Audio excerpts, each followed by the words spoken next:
страшно бедствие в планината ме достигна, пари ме коприва. Смея се, защото съм с един човек, Станимир от iBush, всеки път не мога да го запомня. iBushCrafter. От iBushCrafter, с когото се виждаме веднъж годишно, но той веднъж годишно ми излива толкова много уроци в тая глава, природни уроци, че аз успявам дори да ги запомня някой от тях.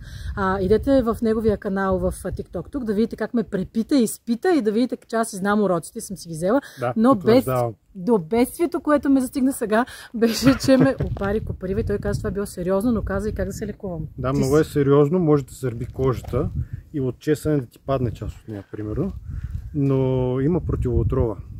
И това е широколистия живовляк, който често се среща точно там, където има коприва.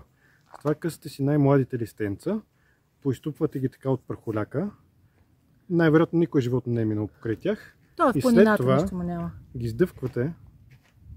Да. Ги издъвквате. Това го мога. Да. Това го мога. И с сока и листата, който се получава, горчи, да. Ама дъвчи хубаво. Дъвка го. То е полезно за здравето, може да си правите салата от него. Хвани сега. Да, сега се преместих от другата страна, за да може да видим, защото се опари на този тук се опарих и почвам какво да мажа. Почваш да мажеш там, където се опарила, хубаво, то ще позеленее. Ето. И Станимир твърди, че нямало да ми излязат пъпки и нямало да ме сърби. Ще проверим. След 3 минути ще пуснем пак запис и тя ще каже дали сърби.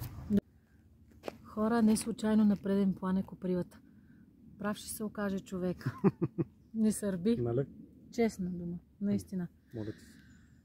Последвайте му iBushCrafter, най-сетне го запомних и в YouTube и в TikTok ще научите много полезни неща за природата. А ако искате да усетите природата, идвайте с Деси къде си в планината. Направих реклама и на двамата, чудесна. Абсолютно много добре го каза. До скоро.